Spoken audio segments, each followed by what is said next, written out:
11 septembre 2022, la paroisse Saint-Paul de Lemberg et la paroisse de la Sainte Trinité à Wörth accueilleront nos frères et sœurs en Christ à notre fête des missions à l'espace sportif et festif La Scierie de Lemberg.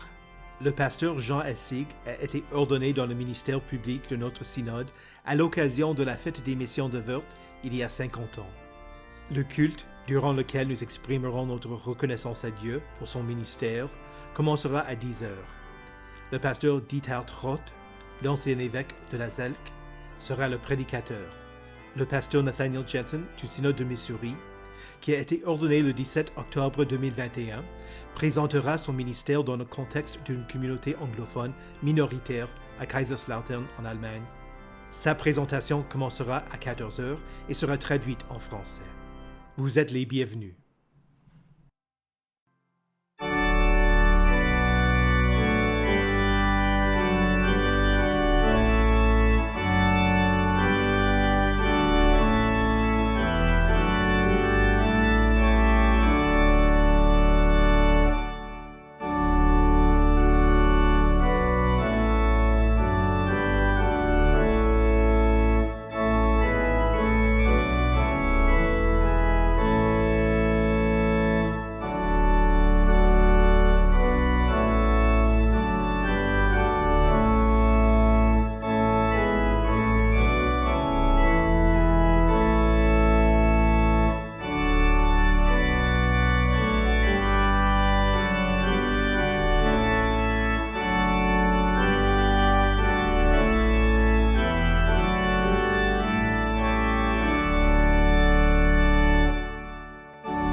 Bienvenue à l'enregistrement du culte pour l'11e dimanche après la Trinité.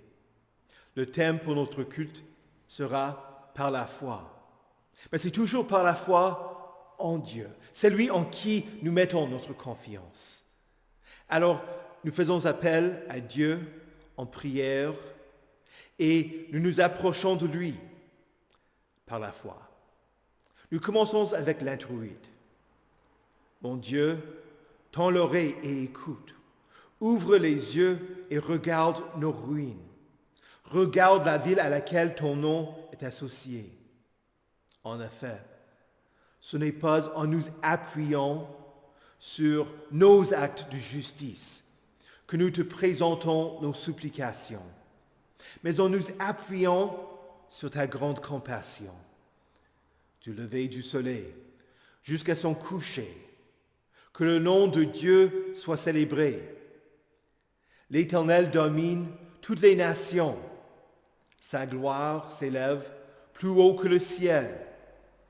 Il s'abaisse pour regarder le ciel et la terre. De la poussière, il relève le faible.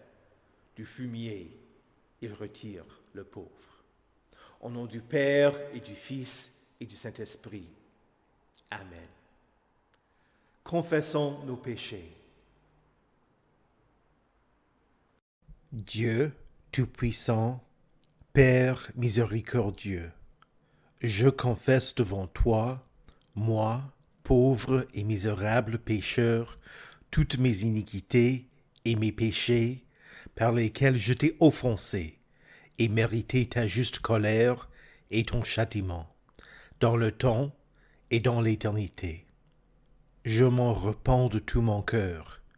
Je regrette sincèrement de les avoir commis, et je te supplie, par ta grâce infinie, et par les souffrances amères et la mort innocente de ton Fils bien-aimé, Jésus-Christ, mon Seigneur, de m'accorder ta grâce et ta miséricorde.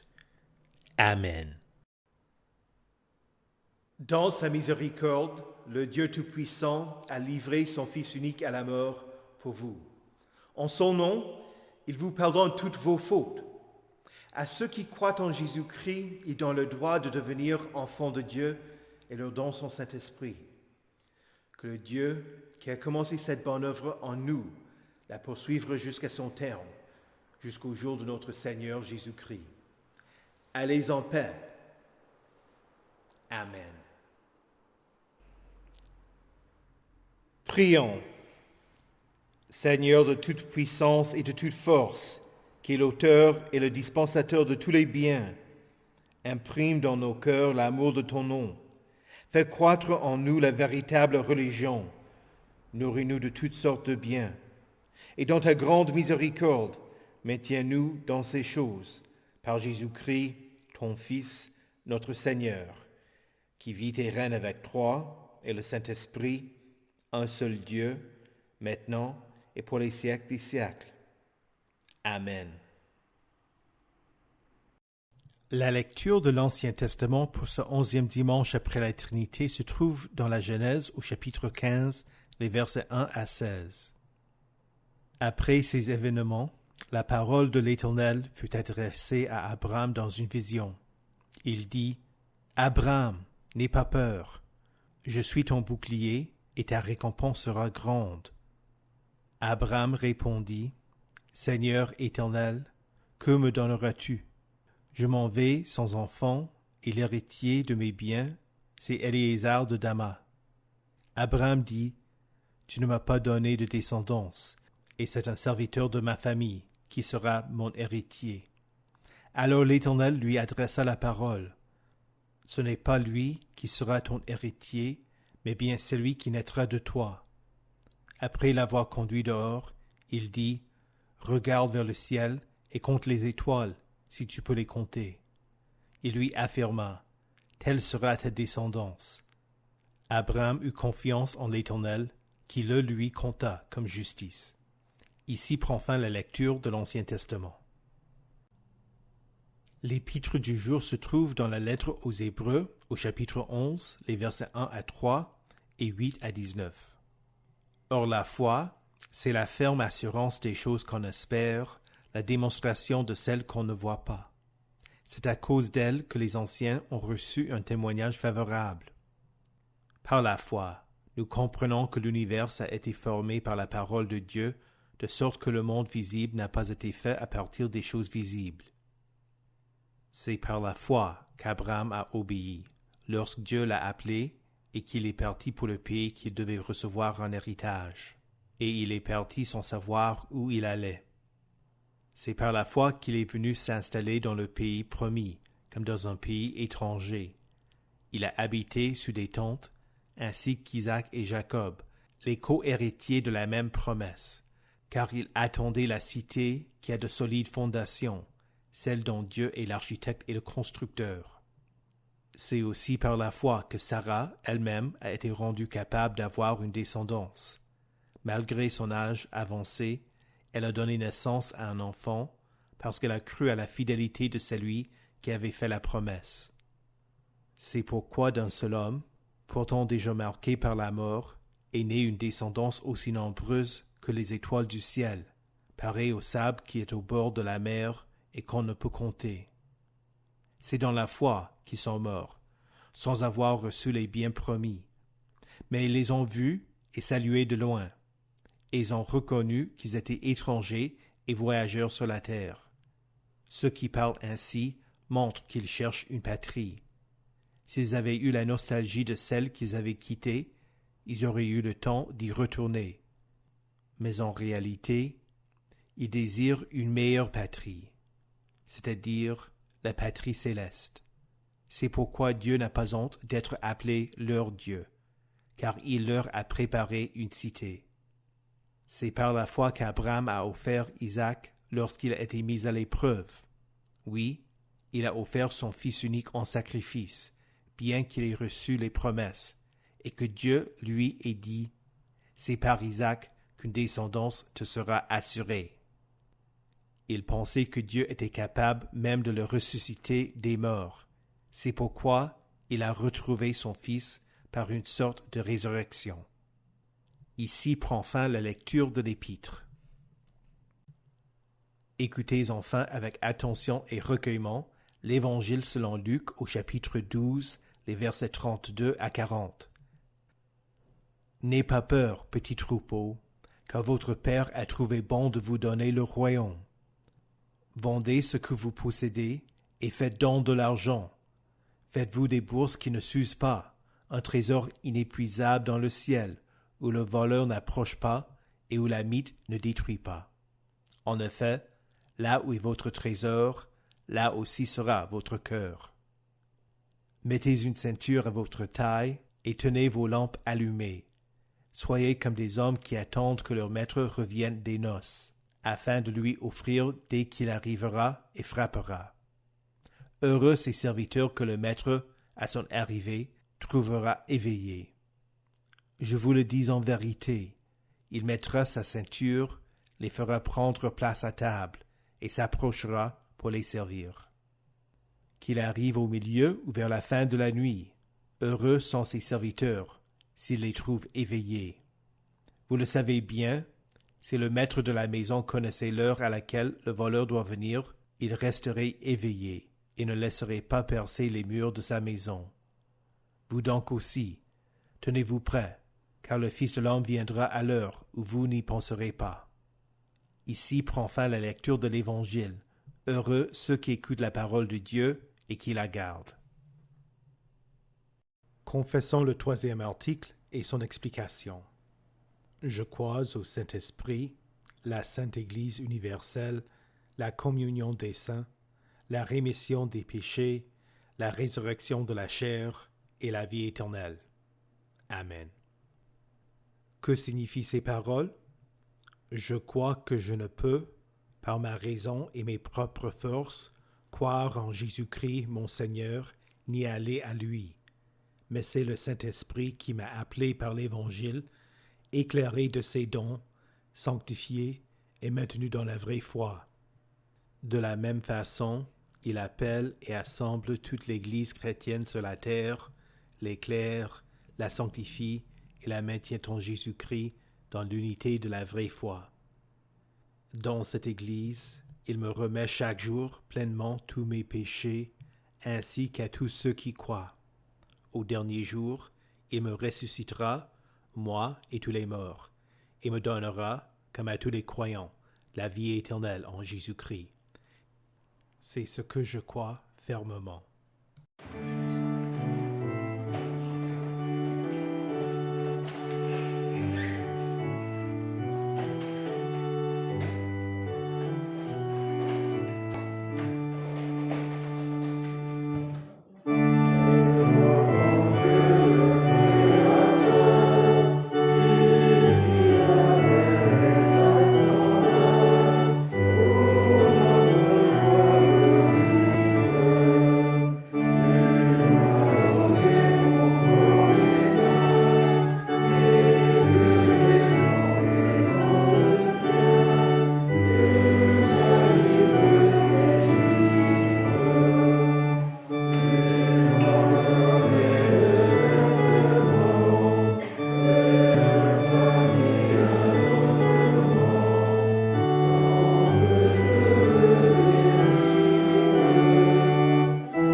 Éternel, la foi, c'est la ferme assurance des choses qu'on espère, la démonstration de celles qu'on ne voit pas. Nous te demandons que tu donnes cette assurance à ceux qui ne mettent pas leur confiance en toi et que tu renforces la foi de tes fidèles, en particulier de ceux qui vacillent et doutent, pour que nous devenions tous co-héritiers de la promesse faite à Abraham, celle de la patrie céleste. Amen. Que la grâce du Seigneur Jésus-Christ, l'amour de Dieu et la communion du Saint-Esprit soient avec vous tous. Amen. Au mois de mai, j'ai donné un sermon dans lequel j'ai dit que nous sommes sauvés par la grâce seule, par la foi seule, à cause de Christ seul, sans les œuvres de la loi. Un homme qui l'a visionné a laissé plusieurs commentaires sur YouTube pour réfuter ce que j'avais dit. Je pense qu'il s'oppose à l'idée d'une foi morte. Mais une foi morte n'est pas une vraie foi. La foi est toujours vivante et vivifie le chrétien. C'est pourquoi nous lisons dans le livre de Habakkuk, « Le juste vivra par la foi ». L'homme qui m'a répondu prétendait qu'il faut que l'on obéisse à Dieu pour être sauvé, et il m'a cité Jacques chapitre 2, les versets 20 et 21. Notre ancêtre Abraham n'a-t-il pas été considéré comme juste sur la base de ses actes lorsqu'il a offert son fils Isaac sur l'autel? Il était d'avis qu'avec cette citation, il avait été vainqueur dans le débat. Il m'a accusé de ne pas être en mesure de lui répondre, ni de tenir ma position. Après plusieurs essais de l'aider à comprendre ce que je disais, j'ai décidé que je ne voulais plus gaspiller ma salive. Ce n'est pas que j'étais à court d'arguments pour lui répondre, mais qu'il n'essayait pas de les comprendre. S'il avait été prêt à s'engager avec les textes bibliques, même si l'on n'était pas d'accord, j'aurais continué à lui écrire. Mais j'ai décidé de mettre fin à notre dialogue. Étant donné que 2 de nos lectures parlent de la foi d'Abraham, je vous demande, comment doit-on répondre à la citation qui dit qu'Abraham a été considéré comme étant juste sur la base de ses actes? Est-ce qu'on peut l'effacer de la Bible? Non. Mais il faut comprendre ce que Jacques disait. D'abord, on lit ce verset dans son contexte. Dans le verset suivant, il écrit « Tu vois bien que sa foi agissait avec ses œuvres, et que par ses œuvres, sa foi a été menée à la perfection.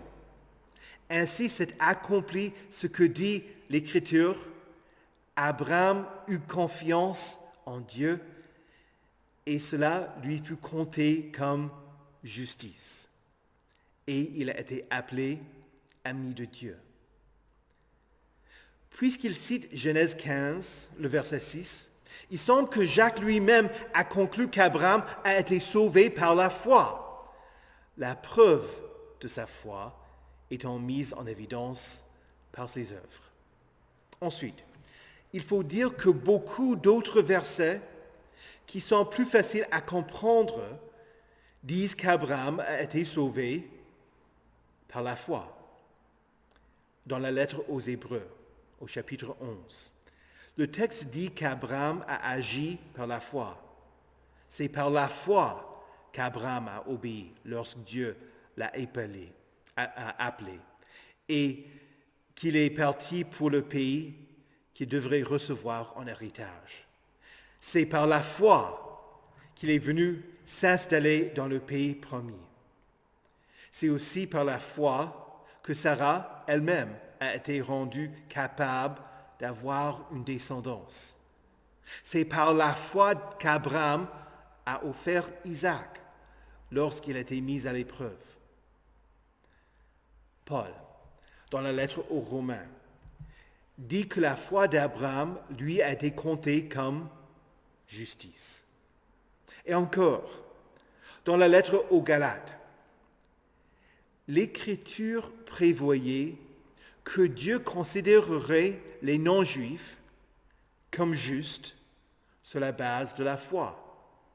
Et elle a d'avance annoncé cette bonne nouvelle à Abraham. Toutes les nations seront bénies en toi. Ainsi, ceux qui croient sont bénis avec Abraham, le croyant. Galates 3, versets 8 et 9. Ainsi, ce n'est pas seulement Abraham qui est sauvé par la foi, mais vous aussi êtes justes sur la base de la foi. Vous voulez être certain que vous êtes sauvés? Est-ce que vous comptez sur la mort de Jésus pour vous pardonner? Vous êtes sauvés. Est-ce que vos bien-aimés sont morts espérant en Christ? Attendez-vous à la réunion bienheureuse. Voilà la promesse de Dieu. La foi est la ferme assurance des choses qu'on espère, la démonstration de celles qu'on ne voit pas. Je vous dirai donc ce que j'ai dit à l'homme qui était d'avis que l'obéissance était absolument nécessaire pour être sauvé. La foi seule sauve, mais la foi n'est jamais seule. Sans la foi, il est impossible d'être agréable à Dieu.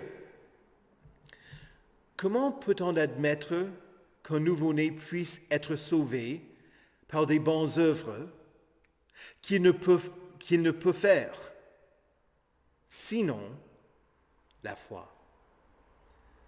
Comment le brigand sur la croix a-t-il été sauvé?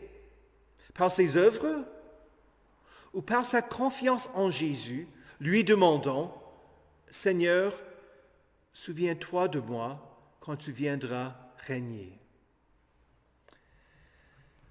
C'est ainsi qu'Abraham, en mettant sa confiance en ce que Dieu lui avait dit, a pu obéir à la parole de Dieu. De même, vous qui mettez votre confiance en Dieu, vous lui êtes agréable. Dieu conduit son peuple à travers sa parole. Les chrétiens portent les fruits de la repentance. Ils sont motivés pour servir l'Éternel. Ils obéissent à la loi. Ils aiment Dieu et leur prochain. Ils enseignent aux autres ce qu'est la volonté de Dieu. Mais le point de départ, c'est la promesse. La confiance en le Dieu vivant qui garde ses promesses. Mettez-vous à la place d'Abraham. Dieu l'avait appelé à se rendre jusqu'à la terre promise. Il était déjà âgé, mais il a cru et a fait ce que l'Éternel lui avait demandé. Dieu lui parla dans une vision. Abraham, n'aie pas peur. Dieu sait tout. Il savait qu'Abraham avait des doutes, n'ayant pas d'enfant. Pour lui, il semblait évident que son serviteur allait tout hériter.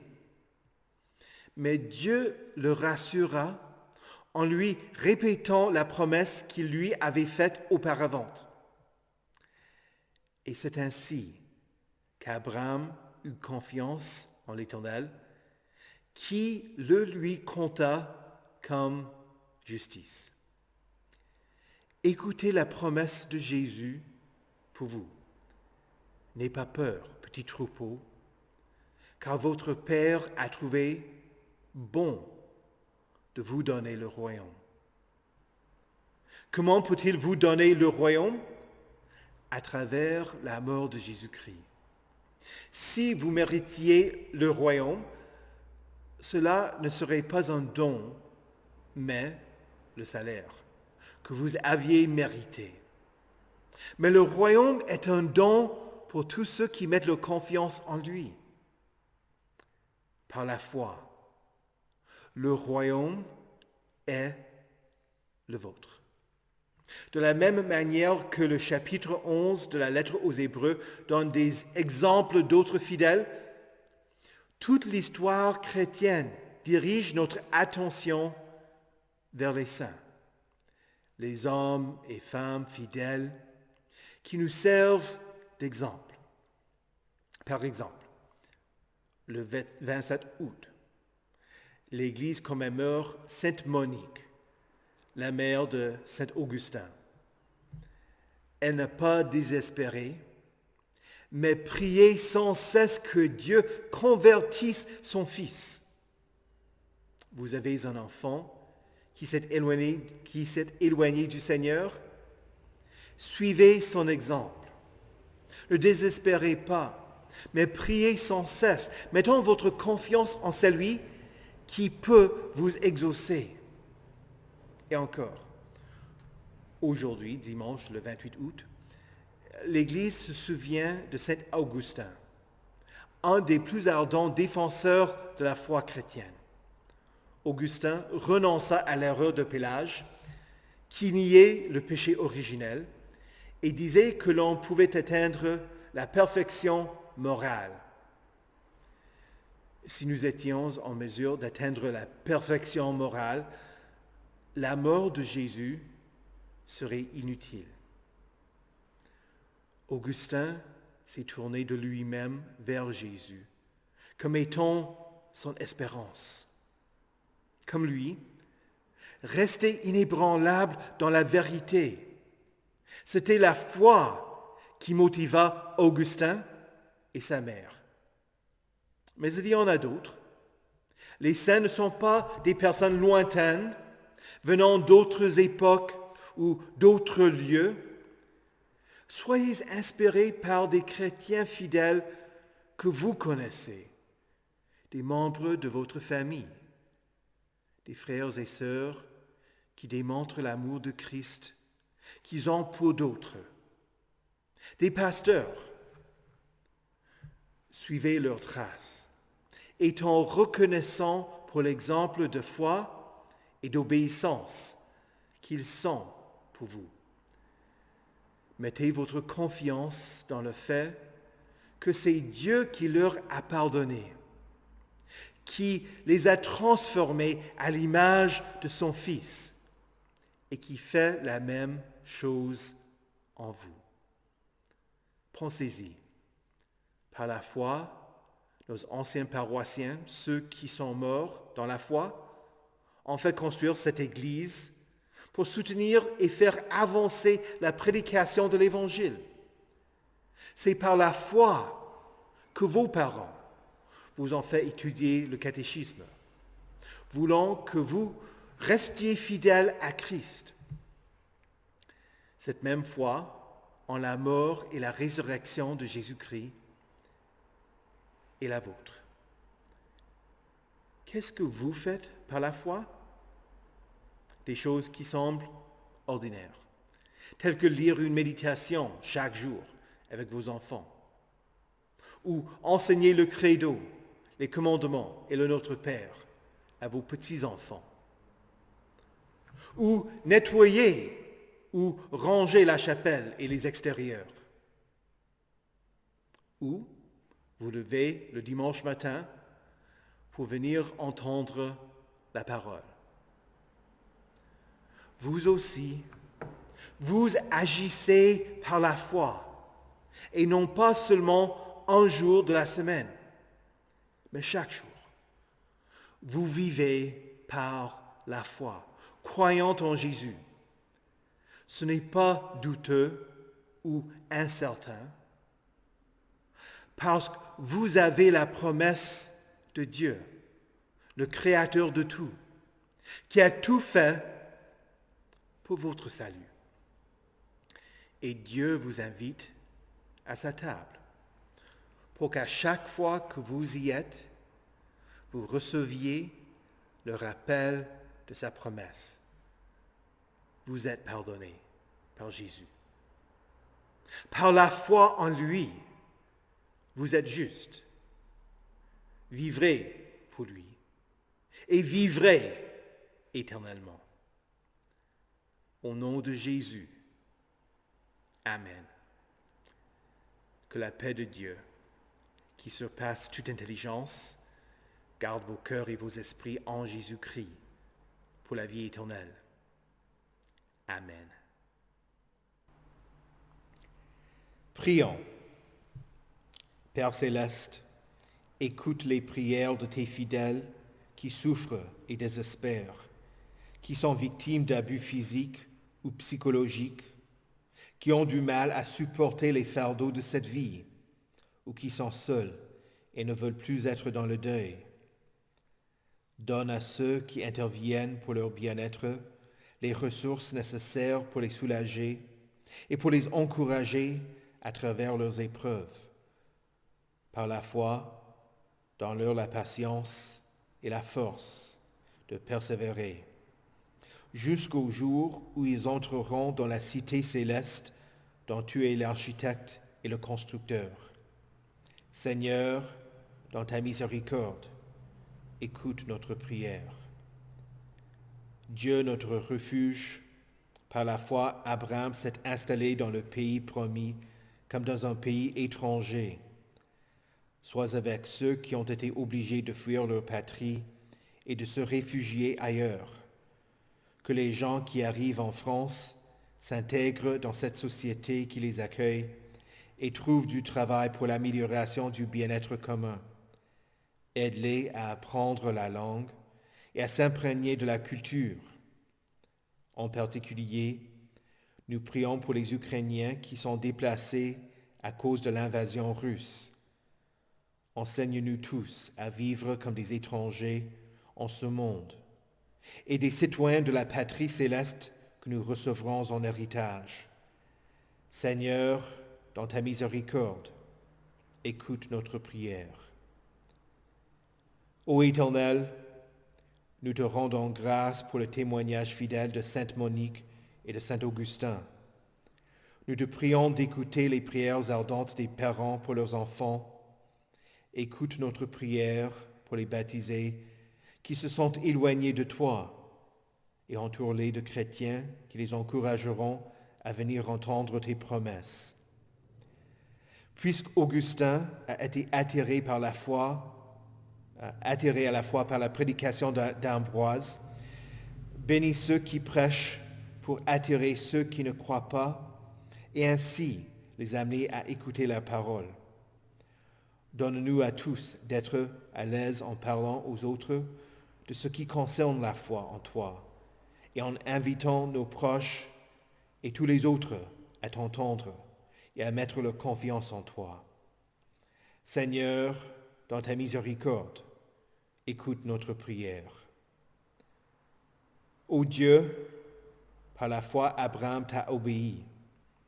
Conduis-nous pour que nous ayons une foi vivante et la mettions en pratique. Détourne notre attention des choses de ce monde et dirige-la vers le trésor inépuisable dans le ciel et garde-nous éveillés pour que nous accueillions Jésus quand il reviendra plein de gloire. Seigneur, dans ta miséricorde, écoute notre prière. Nous nous remettons nous-mêmes entre tes mains, ainsi que tous ceux pour qui nous te prions, en mettant notre confiance en ta miséricorde, qui vient à nous à travers Jésus-Christ, ton Fils, notre Seigneur, qui vit et règne avec toi et le Saint-Esprit, un seul Dieu, pour les siècles des siècles. Amen.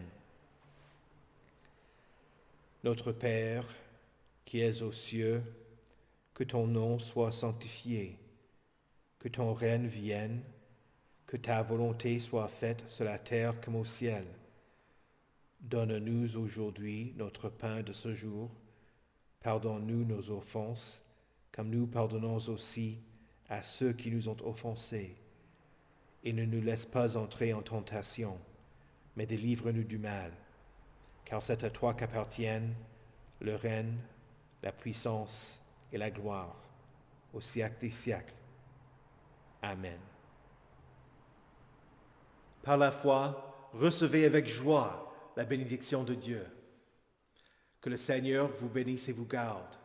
Que le Seigneur fasse luire sa face sur vous et qu'il vous accorde sa grâce. Que le Seigneur tourne son visage vers vous et qu'il vous donne sa paix. Amen.